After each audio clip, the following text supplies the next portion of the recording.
இல்ல அளவு. இதான் சாப்பிடணும்.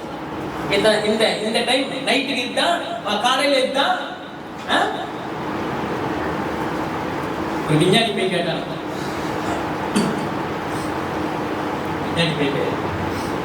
கடவுளே, நான் இப்ப இந்த மண்ணை எடுத்து ஒரு குழந்தைக்கு உயிர் கொடுக்கிற மாதிரி கொடுத்து இந்த மண்ணை உயிர் பெற வைக்க முடியும் அப்படின்னா ஒரு விஞ்ஞானி. அது கடவுள் சொன்னாரா, அந்த மண்ணை படைச்சதே நான் தாங்க அப்படின்னா.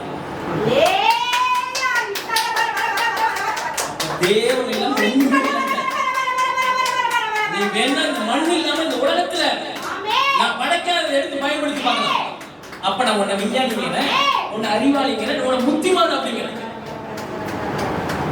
காத்த கையில முடியுமா? காத்துங்க கண்ணுக்கே தெரியாம படைச்சு வச்சிருக்காரு. ஆனா அவன் மேன்மை பாராட்டுறான். என்கிட்ட பணம் இருக்கு, அது இருக்கு, இது இருக்கு, எல்லாத்தையும் இருக்கு. தேவனுடைய படைப்புல வாழ்ந்துகிட்டு இருக்கு. அவர் போல பிக்சர் வாழ்ந்துகிட்டு முதல்ல கொடுக்குறேன். இதை நினைச்சு பார்த்தீங்கன்னா அப்படியே தன்னால ஊழியம் செய்ய ஆரம்பிச்சுருவேன், தன்னால ஜெபிக்க ஆரம்பிச்சுருவேன், தன்னால துதிக்க ஆரம்பிச்சுருவேன். இதெல்லாம் பகல என்ன அப்படியே நீ வேலையெல்லாம் தூக்கி எடுத்து அப்படியே தேவ சமூகத்திலேயே உட்கார ஆரம்பிச்சு இரவு பகல் வேதத்துல தியானம் வந்து பாக்கியவனா இந்த மாதிரி பிரசங்கெல்லாம் கேட்க கேட்க அப்படியே கத்தர் பாக்கியவனை மாற்றி போயிட்டு பாக்கியம். அல்லேலூயா. என்ன சொல்றது? ஆமென். மூளைக்கு தலைக்கலை இது கத்தராலே ஆயிடுச்சு. எல்லாமே ஆண்டவரால தான் ஆயிடுச்சு.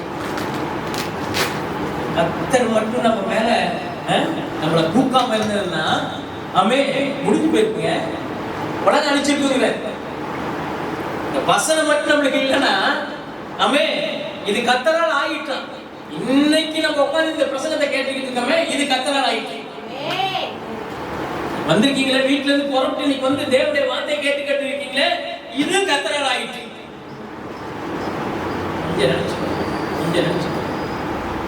உலகத்தில் நடக்கிற அழிவுலாம் பார்த்துக்கிட்டு இருக்கு. அந்த அழிவுல இருந்து அத்தனை அழிவுல இருந்து ஆண்டவரை காப்பாற்றி கொண்டு வந்து இருக்காங்க. இதுவும் கத்தரால் ஆயிட்டு. நீங்க வரணும், இந்த ஆராதனையில உட்காரணும், தேவனுடைய வார்த்தையை கேட்கணும், தேவன் எப்பேற்பட்டவர் அப்படின்னு பேசிக்கிட்டு இருக்காங்க. இல்லையா? இது கத்தரால் ஆயிட்டு. அது நம்முடைய கண்களுக்கு ஆச்சரியமா இருக்கு. கேட்க கேட்கதான் தேவன் எப்படிப்பட்டது ஆச்சரியமா இருக்கு. கேட்டுக்கிட்டு இருக்கீங்களா? இவ்வளவு பெரிய கடவுளா? நம்ம சாதாரண பைபிளை பார்த்தோம், ஞாயிற்றுக்கிழமை வந்தோம், ஒரு ஆராதனையை செஞ்சோம், போனோம் அப்படின்னு அவ்வளவு இருக்கு. கொடுக்கல அவங்க எவ்வளவு இருக்கு. உன் உயிருக்கு உத்தரவாதம் எப்படி கொடுத்துருக்கேன் அப்படிங்கிறது. அந்த ஆவியானவர் என்னதான் இருக்கிறான்னு பேசிக்கிட்டு இருக்காங்க. அல்லேலூயா. ஆமென். நம்முடைய கண்களுக்கு ஆச்சரியமா இருக்கிறது, பார்க்கிறதுக்கு ஆச்சரியமா இருக்கு. நீ பார்க்கிற ஒவ்வொன்றும் அப்படியே ஆச்சரியமா தான் படைச்சு வச்சிருக்க. அல்லேலூயா. அந்த காலத்துல எல்லாம் இந்த மாதிரி சேரை பார்த்திருக்கீங்களா? சொல்லுங்க. தேவன் பிரசங்கிக்கும் பொழுது இந்த மாதிரி ஸ்பீக்கர், இந்த மாதிரி மைக்கெல்லாம் பார்த்திருக்க கூட மாட்டாங்க. இப்ப ஆச்சரியமா இருக்கா இல்லையா? அந்த காலத்துல உள்ளவன் இப்ப நினைச்சு பார்த்தானே எப்படி இருக்கும்? அவன் உயிரோட இருக்க மாட்டான். ஆனா இன்னைக்கு உயிரோட வச்சு இத்தனை அதிசயமா காமிச்சுக்கிட்டு நீ உட்காந்துருக்க சேர் அதிசயம் தெரியுமா?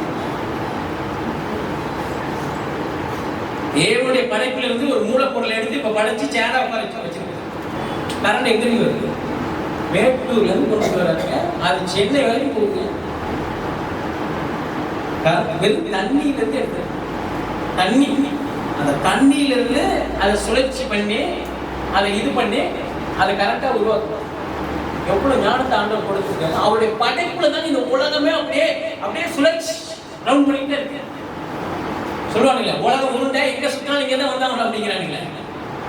இயேசு அந்த உருண்டை மேல் வீட்டில் வாழ்ந்து கொண்டு இருக்கிறாருங்க. அதனால உலகம் அசையாதபடிக்கு, பூச்சக்கரம் அசையாதபடிக்கு அதை அப்படியே வார்த்தையில நிலைநிறுத்தி வச்சிருக்காரு. கிறிஸ்தவம் அப்படின்னா தேவனுடைய வார்த்தையால் கட்டப்பட்டவன் என்று அர்த்தம், வாழ்ந்து கொண்டிருக்கிறான் என்று அர்த்தம். அல்லேலூயா. ஆமென். அத சொல்ற பாருங்க. ஆமென். இது கர்த்தராயிற்று நம்முடைய கண்களுக்கு ஆச்சரியமா இருக்கிறது. அல்லேலூயா. மீகா 7:8 சொல்றாரு பாருங்க. ஆமென். நானோ என்றால் கர்த்தரை நோக்கிக் கொண்டு என் ரட்சிப்பின் தேவனுக்கு காத்திருப்பேன். நானோ என்றால் என் கர்த்தரை நோக்கிக் கொண்டு. இவ்வளவு ஆச்சரியமா என்ன படைச்சு வச்சிருக்கிறாரு. இப்படி படைச்சிருக்கிறாரு. நீ இப்படி வாழ்ந்துகிட்டு இருக்க, எப்பேற்பட்ட நிலைமையில இருந்த, இப்ப எப்படி கொண்டாந்து கர்த்தர் உனக்கு அந்த வார்த்தையை போதிச்சுக்கிட்டு இருக்காரு. ஆமென்.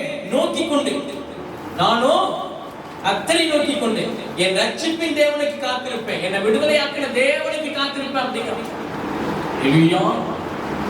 ரட்சிப்பின் தேவனுக்கு காத்திருப்பேன், என் தேவன் என்னை கேட்டருளுவார். வசனம் தெரியுமா? கர்த்தரை நோக்கி உலகம் செஞ்சவரை நான் நோக்கி பார்த்துக்கிட்டே இருப்பேன் அப்படிங்கிற. ரட்சிப்பின் தேவனுக்கு காத்திருப்பேன் அப்படிங்கிற. வெயிட் பண்ணுவேன், என் வாழ்க்கையில எந்தெந்த காரியல சக்சஸ் பண்ணலையோ வெயிட் பண்ணி எடுப்பேன் அப்படிங்கிற. வெயிட் பண்ணி எடுப்பேன். ஏன்னா கர்த்தர் இன்னொரு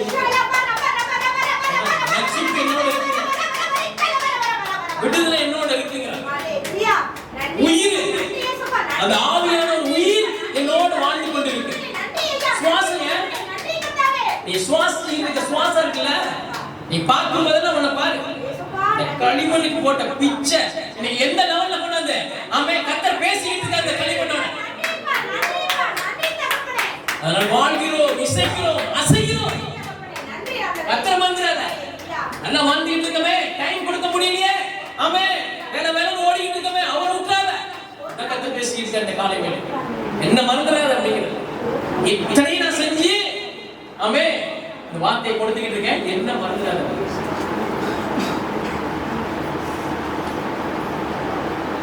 கர்த்தரை நோக்கி ரட்சிப்பின் தேவனுக்கு காத்திருப்பேன், என் தேவன் என்னை கேட்டு கன்ஃபார்ம் பண்றாரு பாருங்க, கன்ஃபார்ம் பண்ற என் தேவன் என் வார்த்தையை கேட்டு.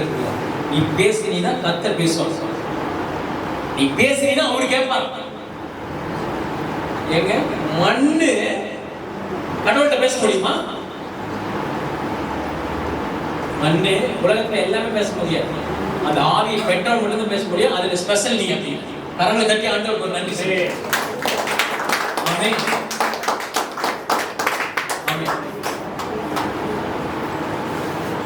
8வது வசனம் மீகா 7:8 1080.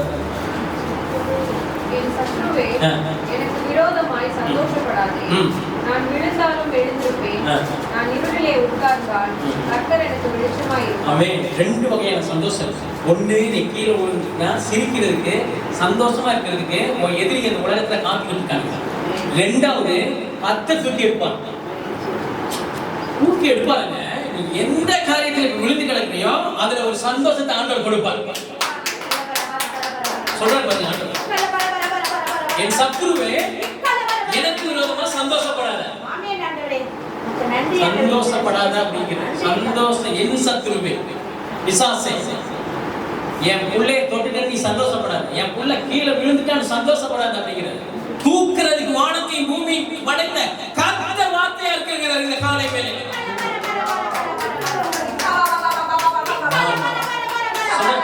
நான் விழுந்தாலும் எழுந்திருப்பேன், நான் இருளில் உட்கார்ந்த கர்த்தர் எனக்கு வெளிச்சமா இருப்பேன். ரெண்டு வகையான சந்தோஷங்க. ஒண்ணு உலக நீ எப்ப உழுவோம் அப்படி கை தட்டி சிரிக்கலான்ட்டு ஒரு சந்தோஷத்தை ஒரு கூட்டம் காத்துக்கிட்டு இருக்கு. ஆனா கர்த்தர் அந்த கூட்டத்துக்குள்ள விட வைக்க மாட்டாரு. தேவனுடைய கூட்டத்துக்குள்ள இஸ்ரவேல் அந்த யாக்கோபா, ஆமென், யாக்கோபா உன்னை இஸ்ரவேலா மாத்தி கொண்டு வந்தார். கர்த்தருடைய கூட்டத்திற்குள் ஆமென் உன்னை மேன்மை எல்லாம் பார்க்கிற அளவுக்கு ஆச்சரியமான காரியங்களை உன் ஜனங்களுக்கு முன்பாக செய்வேன். நீ பிரமிக்கத்தக்க அதிசயமாய் உன்னை கொண்டுதாங்க செய்வாங்க. உன்னை கேலி பண்றவன், நையாண்டி பண்றவன், கிண்டல் பண்றவன், உன் வாழ்க்கை குறிச்சு ஆமென் டிஸ்கஸ் பண்றவன், பழி போடுறவன் ஆமென் அந்த அளவுக்கு உன்னை சந்தோஷமா காமிப்பேன். எல்லாம் மூஞ்சி கறி அள்ளி பூசி விடுவார் பாருங்க இந்த வருஷம். சொல்றேங்க பாத்துக்கங்க, எதெல்லாம் இன்னைக்கு உங்களை கேவலப்படுத்தி இருந்துச்சோ அந்த கேவலத்துல புகழ்ச்சியை கர்த்தர் வைப்பார். என்ன சொல்றது? நான் இருளில் உட்கார்ந்தா கர்த்தர் எனக்கு வெளிச்சமா இருக்கும். இருளில் உட்கார்ந்துட்டீங்கன்னா தூக்கி எடுப்பார். இருளில் உட்கார்ந்துட்டீங்கன்னா கர்த்தரை வெளிச்சமா இருப்பார். இறங்கி வந்துருவாருங்க. பிரச்சனையில உட்கார்ந்து இருக்க அப்படி நீ நினைச்சுக்கிட்டு இருக்காத, இறங்கி வருகிற தேவன் ரெடியா இருக்கிறாரு. காலை வேலை வார்த்தையா இருக்கிறாரு, ஆவியா இருக்கிறாரு, ஆமென், ஜீவனா இருக்கிறார், உயிரா இருக்கிறார். ஆமென். நான் இருளில் உட்கார்ந்தால் கர்த்தர் எனக்கு வெளிச்சமா இருப்பார். இருளில் உட்கார்ந்தா எனக்கு யாருமே இல்லை நினைச்சுக்கிட்டு இருக்காத. பிரச்சனையில் இருக்கன்ட்டு பிரச்சனை பிசாசை பார்த்து பேசுங்க. இன்னைக்கு காலையில ஒரே பிசாசானவன் எனக்கு பிரச்சனை கொடுத்துக்கிட்டே இருக்கான். ஆனா இன்னைக்கு நீங்க சொல்லியிருக்கீங்க, ஆமே, நான் இருளில் உட்கார்ந்தா கர்த்தர் எனக்கு வெளிச்சமா இருப்பார். எனக்கு ஒரு கடவுள் இருக்கிறார், பிரச்சனையை மாத்துகிற கடவுள் இருக்கிறார். ஆமே, என் வறுமையை மாத்துகிற ஒரு கடவுள் இருக்கிறார், என் கடன் பிரச்சனையை மாத்துகிற கடவுள் இருக்கிறார். அத்தனை பிரச்சனை இருந்து நான் வெளியில வருவேன். அப்படியே கண்களை மூடி ஒரு ஜெபம் பண்ணுங்க. இன்னைக்கு பாப்போம் கர்த்தர் உங்களுக்கு செய்த அற்புதங்கள். ஆமே, ஆண்டவரே, நான் போகும்போது அற்புத சக்தியா கொண்டு போனோம். ஆண்டவரே, நீங்க இறங்கணும். ஆண்டவரே, நீங்க இறங்கணும். இன்னைக்கு இந்த ஆராதனை நீங்க இறங்கி பேசுற மாதிரி என் வாழ்க்கையில இறங்கி எல்லா சகத்தி நன்மையா மாற்றணும். ஆண்டவரே, ஏன்னா என் கர்த்தரின் மேய்ப்பரா இருக்கு, நான் தாழ்ச்சி இல்ல. ஆமே, நான் இருள உட்கார்ந்தா வெளிச்சம் வெளிச்சம் வெளிச்சம். ஆமே, ஒளி ஒளி, கர்த்தர் என்ன ஒளியா என்ன வெளியில கொண்டு வருவா, நான் வெளிச்சமா வருவேன். ஆமே, இருள் இல்ல மலை மேல இருக்கிற பட்டணங்கள் யாரும் மறைக்க முடியாது, ஒழிக்க முடியாது. வெளிச்சம் வெளிச்சம் வெளிச்சம். கர்த்தர் அப்படிதான் இந்த காலை வேளையில போய் ஆமே, கர்த்தர் எனக்கு வெளிச்சம் வெளிச்சமா இருப்பாரு. நீ பேசிட்டாருன்னா வெளிச்சம். கர்த்தர் நீங்க பேசிக்கிட்டு இருக்காரு, கர்த்தர் உங்ககிட்ட இடைப்பட்டு இருக்காருன்னா உயிர் இடைப்பட்டு ஒரு உயிர். ஆமே, ஊசலாடுகிற உயிர் எல்லாம் கர்த்தர் இன்னைக்கு உங்க மூலியமா வெளிச்சத்துக்கு கொண்டு வரணும். ஆமே, அநேக ஜாதிகளுக்கு கர்த்தர் உங்களை எடுத்து பயன்படுத்த போறாரு, அநேக நாடுகள்ல எடுத்து பயன்படுத்த போறாரு. ஆமே, கர்த்தருடைய சரீரமா அவயங்களால் வார்த்தையால் வெளிச்சமாய். ஆமே, சூரியன் ஆமே அது மறைஞ்சாலும் நான் உனக்கு வெளிச்சமா இருக்கேன். ஆமே, அல்லேலூயா. கர்த்தர் எனக்கு வெளிச்சமா இருக்கேன். ஏன்னா இருளுல நீ விழுந்துட்டேன்னு இந்த உலகம் பார்த்துட்டு இருக்கியா? ஆமே, இப்படிதான் யோசேப்பை பார்த்துச்சு. யோசேப்பை என்ன செஞ்சாங்க, எல்லாம் ரெடி பண்ணி ஆமே, கர்த்தர் என்னைக்கு அவனை ஆமே என்ன சொன்னாரு, தீர்க்க தரிசின்னு அழைச்சாரோ, என்னைக்கு கர்த்தர் அவனை ஆமே அபிஷேகம் பண்ணினாரோ, என்னைக்கு கர்த்தர் அவனை ஆசீர்வதிச்சாரோ, அன்னைக்கு பிரச்சனை ஆரம்பிச்சிச்சு. என்னைக்கு பிரச்சனை ஆரம்பிச்சிச்சு? தேவனோட உறவு அதிகமாகும் போது பிரச்சனை அதிகமாகும். பிசாசு அவனை நோட் பண்ணிக்கிட்டே இருப்பான். தேவனோட நெருக்கிறியா? ஆமே, உன் குடும்பத்தை முதல்ல என்ன செய்வான், பகைக்க இருப்பான். யோசேப்பு குடும்பத்துல அவங்க அப்பா அம்மாவோட என்ன செஞ்சாங்க, அவனை சொப்பனை கண்டு சொன்னோடனே என்ன செஞ்சிட்டாங்க, அவங்க அம்மால இருந்து அப்பால இருந்து அவங்க அண்ணன் தம்பியில இருந்து சொப்பனக்காரன் வரலாம் அப்படின்னு கேவலப்படுத்தினாரு, கிண்டல் பண்ணாரு. கர்த்தர் சொன்னாரு, இவனுங்களை எல்லாரும் ஆமே, இவனுக்கு எல்லாத்துக்காட்டிலும் உன்னுடைய அரிக்கட்டுகள் நிமிர்ந்து நிற்கும் அப்படின்னு நிமிர்ந்து நிற்குன்னு சொன்னாருங்க. அத்தனை பேர் கேலி பண்ணானுங்க. உடனே உன்னை கேலி பண்ணிக்கிட்டு இருக்கா, இயேசுவை தேடுனால உன்னை கேலி பண்ணிக்கிட்டு இருக்கா, உன் வாழ்க்கை குறித்து கிண்டல் அடிச்சுக்கிட்டு இருக்கா. ஆமே, கர்த்தர் சொன்னாரு, ஆதியாகமம் 50:20 சொல்றாரு, நீங்கள் எனக்கு தீமை செய்ய நினைத்தீர்கள். 69 பக்கம் பழைய ஏற்பாடு. நீங்கள் எனக்கு தீமை செய்ய நினைத்தீர்கள், தேவனோ இப்பொழுது நடந்து வருகிறபடி, தேவனோ இப்ப வாழ்ற வாழ்க்கைய ஆமே நடத்திட்டு வரலாம். பத்தியா, தேவன் நடத்திட்டு வர்றாருங்க. இதுல குறை இருக்கலாம், நோய் இருக்கலாம், வறுமை இருக்கலாம், தரித்திரம் இருக்கலாம், ஆமே பிரச்சனையோட இருக்கலாம். இப்பொழுது நடந்து வருகிறபடியே வெகு ஜனங்கள் உயிரோடு காக்கும்படிக்கு அதை நன்மையாக முடிவு பண்ணினார். இப்ப இருக்கிற நிலைமை ஆமே கேவலமா இருக்கு உலகம் பார்க்கறதுக்கு. இப்ப நீ ஆலயத்துக்கு ஞாயிற்றுக்கிழமை வர்றது, உன் பக்கத்து வீட்டுக்காரன் நல்ல சொந்த வீட்டுல இருப்பான். ஆனா நீ ஞாயிற்றுக்கிழமை வரும் பொழுது ஆமே உன் பிள்ளை கீழ்ப்படியாத பிள்ளைகள் மத்தியில நீ வரும்போது உன் தெருவே உன்னை தூசிங்க. என்ன ஏசுன்னு போறான், இவனுடைய வறுமை தீரல, பண பிரச்சனை தீரல, குடும்பத்துல எப்ப பார்த்தாலும் சண்டை சச்சரவு தான் இருக்கு. இப்ப நடந்து வருகிறபடி எல்லாம் கேவலமா பார்க்கலாங்க, எப்படி மாத்துறான்னு பாருங்க. ஆமே, வெகு ஜனங்களை உயிரோடு காக்கும். உனக்கு இந்த பிரச்சனை இருந்தா அடுத்தவன் எப்படி ரட்சிக்கப்பட்டு ஆண்டவர்களை இந்த ஆண்டவரை ஏத்துக்கணுமே அந்த உணர்வை கொடுக்கிறதுக்காக சில பிரச்சனைகள் வந்து கர்த்தரோடு நடத்துவார். வெகு ஜனங்களை உயிரோடு காக்கும்படி அதை நன்மையாக முடிவு பண்ணினான். இப்ப பயங்கரமா தண்ணி அடிச்சுக்கிட்டு இருக்கான், ஒரு தவறான பழக்கத்துல போய்கிட்டு இருக்கான். அவன் ரட்சிக்கப்பட்டுட்டானா அவன் போயிட்டு என்ன செய்வான், அந்த உலக பாவங்கள்ல போய்கிட்டு இருக்கவன யாக்கோபா இருந்த கர்த்தரனை இஸ்ரவேலா மாத்தினாரு, நீ மாறிக்க, ஆலயத்துக்கு வா, இயேசுவை ஏற்றுக்க. இது மதம் மாத்துறது இல்லைங்க, அவன் மனசை மாத்துறது, அவன் வாழ்க்கையை மாத்துறது, அவன் வாழ்க்கையை வெளிச்சத்துக்கு கொண்டு வருது. ஆமே, அந்த ஜீவனை அவனுக்குள்ள கொண்டு போய் வைக்கிறது, அவனை வெளிச்சத்துக்கு கொண்டு வருது, ஒளியில கொண்டு நடக்க வைக்கிறது. அல்லேலூயா.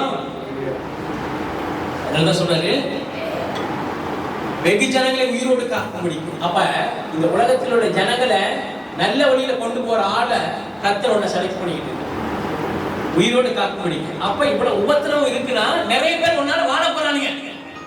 நிறைய பேர் உன்ன மாதிரி உபத்திரவத்துல வாழ்ந்துகிட்டு இருக்காங்க உலகத்துல. நிறைய பேர் அழிஞ்சுக்கிட்டு இருக்கானுங்க. அல்லேலூயா. நிறைய பேர் இருள்ல இருக்கானுங்க. வெளிச்சத்துக்கு கொண்டு போறாங்க. கடவுள் இல்ல. நல்ல வாழ்க்கையை நல்ல முன்னேற்றமான பாதையில கொண்டு போறதுக்கு ஒரு மனுஷன் இல்ல, உதவி இல்ல. தவிக்கலாம், உலகம் தவிக்குது. சந்தோஷம் எங்க கிடைக்குது ஓடுது, சமாதானம் எங்க கிடைக்குது ஓடுது, பணத்தை வச்சுக்கிட்டு ஓடுது, உறவுகளை வச்சுக்கிட்டு ஓடுது, ஆள் பலத்தை வச்சுக்கிட்டு ஓடுது. ஓட்ட முடிய பண்ணிடுவாரு, முடிச்சு விட்டுறாங்க, பிசாசு முடிச்சு விட்டுறாங்க. அதான் சொல்றாரு, இப்பொழுது நடந்து வெகு ஜனங்களை உயிரோடு காக்க முடியும், அது நன்மையாக முடியும். பிரச்சனை இருக்குனாவே கர்த்தர் உன்னை ராஜாவா மாத்த போறாரு. எத்தனை பேர் இன்னைக்கு பிரச்சனையோட வந்தீங்க? கையை தூக்கி காமிங்க. அத்தனை பேரும் ஆமென். அத்தனை பேருக்கு ஆண்டவர் என்ன செய்ய போறாரு? உன் அனுமதி இல்லாம கை காலை ஆட்ட முடியாத அளவுக்கு யோசேப்பா கர்த்தர் மாத்த போறாரு. ஆமென் ஆமென் ஆமென். ஒரு ரெண்டு காரியத்தை காத்துக்க முடியுங்க. 37:20 ஆதியாகமம் 37:20 49வது பக்கம். நாம் அவனை கொன்று இந்த குழியில் புலிகள் ஒன்றிலே அவனை போட்டு அவன் ஒரு துஷ்டமிருகம் அவனை பட்சித்தது என்று சொல்லுவோம். வாருங்கள் அவனுடைய சொப்பனங்கள் எப்படி முடியும் பார்ப்போம் அப்படிங்கிற. சொந்த வீட்டுல அத்தனை பேர் எதிரியா மாறிட்டாங்க. ஜெபிக்க ஆரம்பிச்சுனாவே, தேவன் உங்களோட பேச ஆரம்பிச்சுனாவே, ஊழியத்தை குறிச்சு எல்லாம் போக்கஸ் பண்ண ஆரம்பிச்சிடுவாங்க, பேச ஆரம்பிச்சிடுவாங்க. கர்த்தர் உங்களோட பேச ஆரம்பிச்சுட்டாவே, நீ கடவுள் கூட ஜாயின் பண்ணியிருக்க, பிரச்சனை அதிகமா வருதுனாவே கடவுள் உங்களோட இருக்கிறான்னு அர்த்தம். பாருங்க, குடியில போடுறதுக்கு எல்லாம் ரெடி ஆயிட்டானுங்க. சொந்த அண்ணன் தம்பிங்க, சொந்த அப்பா அம்மா வீட்டை விட்டு என்னத்த நீ பெரிய தீர்க்கதரிசியா, சொப்பனை கண்டா படிச்சுக்குமா அப்படின்ட்டு பெத்த அப்பா அம்மாவே பிசாசு அப்படியே திரும்புவான். நல்லா ஊழியம் போய்கிட்டு இருக்கிறாவே, எல்லாம் தூசிப்பானுங்க. தூசிக்கிறானவே உன் தரிசனம் நிறைவேறிட்டு இருக்குன்னு அர்த்தம். தேவனுடைய வாக்குத்தத்தம் நிறைவேறிட்டு இருக்குங்க. பெரிய ஆளாக்குறதுக்கு கர்த்தர் ஒரு வழிய குடியெல்லாம் ரெடி பண்ணுவானுங்க. ஊழியத்துல குடிய ரெடி பண்ணுவாங்க, குடும்பத்துல குடிய ரெடி பண்ணுவாங்க, பிசாசு நோயை ரெடி பண்ணுவான், வறுமையை ரெடி பண்ணுவான், எல்லாம் ரெடி பண்ணட்டும். பாருங்க சொல்றாரு, வாருங்கள் அவனுடைய சொப்பனங்கள் எப்படி முடியும் பார்ப்போம். இவனை குடி பறிச்சு என்ன செய்வாங்க, உள்ள போட்டு மூடிடுவோம். அதே ஆதியாகமம் 61 பாருங்க, 61:45 சொல்றாரு, என்னை இவ்விடத்திற்கு வரும்படிக்கு விட்டு போட்டதினால் நீங்கள் சஞ்சலப்பட வேண்டாம். அதுக்கப்புறம் அவனுடைய வாழ்க்கையை மாத்திட்டார். யார? யோசேப்புடைய வாழ்க்கைங்க. அடிமை செய்யாத தப்புக்கு 13 வருஷம் அவங்களே கை பிடிச்சி இழுத்துட்டா அப்படின்ட்டா, கையை பிடிச்சி இழுத்துட்டாங்க. என்ன செஞ்சாங்க? 13 வருஷம் உலக போறான் செய்யாத தப்பு. கடவுள் பேசினாரு, சொப்பனம் தரிசனமானவன் இவன் ஒரு தீர்க்கதரிசி சொப்பனக்காரன் அப்படின்னா குடும்பத்துல எல்லாம் வெறுத்துட்டானுங்க, எல்லாம் குழியில் போட ஆரம்பிச்சுட்டானுங்க, வித்துட்டானுங்க. இவன் குழியில போடணும், குடும்பம் எல்லாம் வெறுக்கணும், இவனை விற்கணும், இவன் அடிமையாகணும், இவன் 13 வருஷம் ஜெயில இருக்கணும். இந்த பாடுகள் எல்லாம் எதுக்கு? சொல்றாரு, அது உங்களுக்கு விசனமா இருக்கவும் வேண்டாம், நீ கவலைப்படாத. கவலையில தாண்டி வந்துட்டான் அப்படிங்க. யாரு? யோசேப்பு சொல்றான். எங்க கவலைப்படுறவன் ஒருத்த கவலையை குறிச்சு குட் பை டாடா அப்படிங்கிறான். அது உங்களுக்கு விசனமா இருக்கவும் வேண்டாம் அப்படிங்க. நீயே கவலைப்படுற. நான் 13 வருஷம் உள்ள இருந்தேன், என்ன குழியில போட்டானுங்க, என்ன ஒடுக்குறானுங்க, தேவையில்லாத பழிகள்லாம் போட்டானுங்க. இன்னைக்கு உன் வாழ்க்கையில தேவையில்லாத காரியங்களை உன் மேல பழி சாட்சிக்கிட்டு இருக்காங்களா, உன்னை கேவலப்படுத்திக்கிட்டு இருக்காங்க, குற்றப்படுத்தி பாக்குறாங்களா, உன்னை எதையாவது கீழே விட வைக்கணும்னு பாக்குறாங்களா? ஆமே, அதான் சொல்றது. தேவன் என்னை உங்களுக்கு முன்னே அனுப்பினார். இந்த பிரச்சனை எல்லாம் எதுக்கு அப்படின்னா உன் மேல வைத்த தரிசனம், தேவன் உன் மேல வைத்த திட்டம். அப்படி உன்னை ஏதோ ஒரு காரியத்தை கத்த செலக்ட் பண்ணி அனுப்புறாருன்னு அர்த்தம். இருளில் இருக்கிற அநேகருக்கு வெளிச்சத்தை கொடுக்கிறதுக்கு வெளிச்சமா ஒளியா கத்த உன்னை வெளியில் கொண்டு வரணும்னு அர்த்தம். அதான் சொல்றாரு பாருங்க, தேசத்தில் இப்பொழுது 2 வருஷமாக பஞ்சம் உண்டாயிருக்கிறது. அந்த தேசத்துல 2 வருஷம் பஞ்சம், இன்னும் 5 வருஷம் உணவும் அறுப்பும் இல்லாமல் பஞ்சம் இருக்கும் அப்படின்ட்டான். 5 வருஷத்துக்கு மாட்டோம் எங்க அங்க களத்துக்குள்ளே இறக்க முடியாது அப்படின்னா, விவசாயமே செய்ய முடியாது அப்படின்ட்டா, மழையே இருக்காது அப்படின்ட்டான். யார் சொல்றா? தேவனுடைய பிள்ளை மாடுகள் மத்தியில் இருந்தாங்க. 13 வருஷம் செய்யாத தப்புக்கு செஞ்சேன்னு பழிய போட்டு உள்ளார காடை முடிச்சோம். எப்பயுமே பொறுமையா இருந்தே வச்சுக்க, பிரச்சனை நீ தான் ராஜாங்க பொறுமையை மட்டும் காட்டு.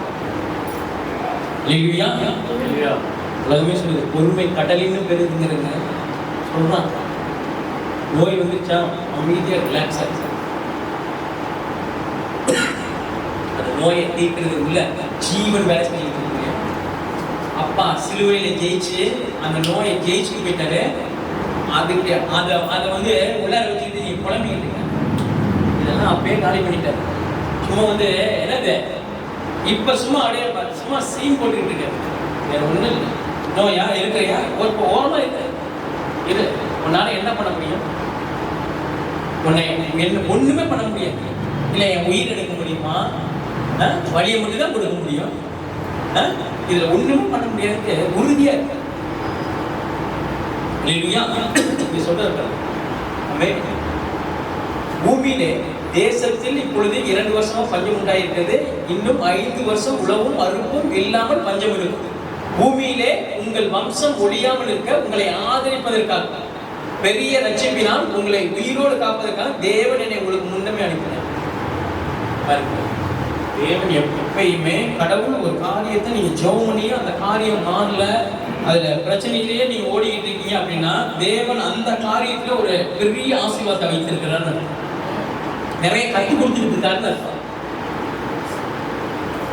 தேவன் அதான் உன்னை உருவாக்கி தாயின் கருவில உன்னை உருவாக்கினவர்னா அப்படியே பிறந்து அப்படியே விட்டுட்டாருன்னா என்ன செய்வான்?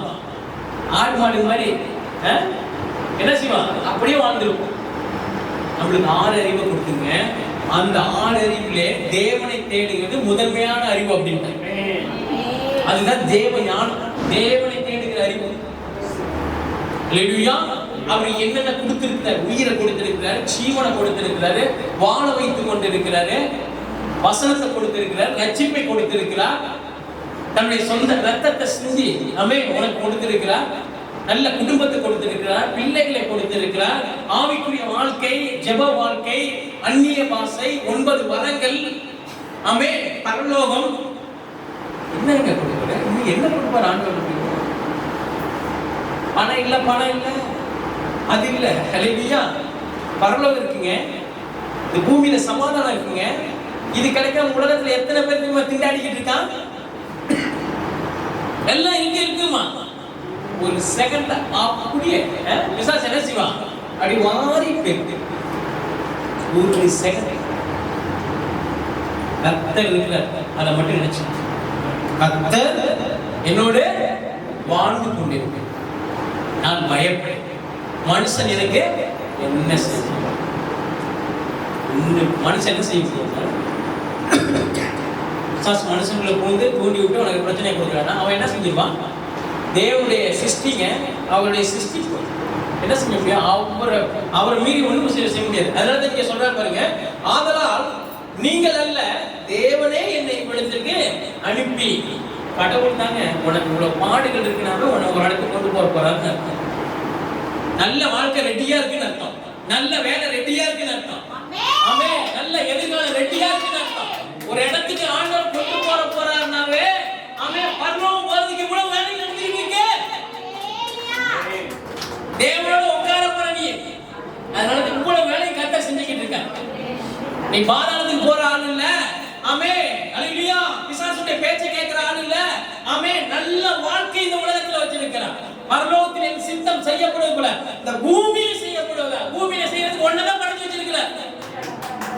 தேவனுக்கு அடுத்த சாயலாய்.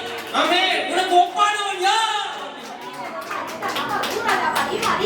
தேவ தூதர்களின் சக்தி சிறியவனாக உங்களை படைச்சு வச்சிருக்கிறேன். உன் லெவல் என்னன்னு தெரிஞ்சுக்காம நீ பேசாத, புலம்பாத, பயப்படாத. உன் லெவல ஹை லெவல்ங்கற. ஆமென்.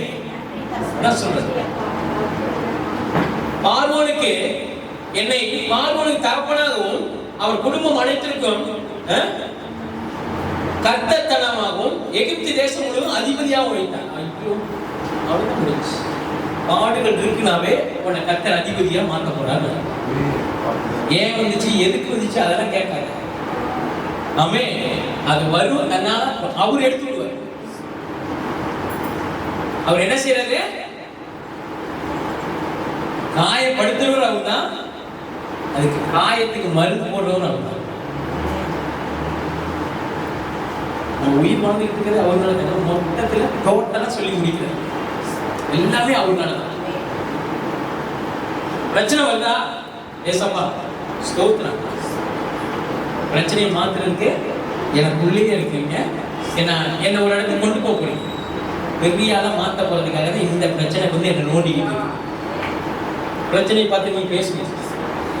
கொல்லாத ஆவியே, தெரியாதனமா நீ வந்து என்கிட்ட சிக்கிக்கிட்ட. என்ன கர்த்தர் பெரியால மாத்த போறாரு? நீ ஓட போற பாதாளத்தில்.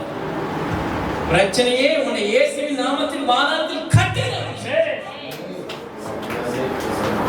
நோயே கட்டுகிறேன், பணமே கட்டுகிறேன், ஆமென், பெருமையை கட்டுகிறேன், போராமையை கட்டுகிறேன், பஞ்சகாவியை கட்டுகிறேன், இயேசுவின் நாமத்தில் கட்டுகிறேன். எதை கட்டுகிறாயோ என தேவனுடைய நாமத்தை கரித்து கொண்டு, தேவனுடைய நாமம் உனக்கு கரிக்கிறது. எல்லாம் விழுந்து ஸ்தோத்திரிக்கிறேன்.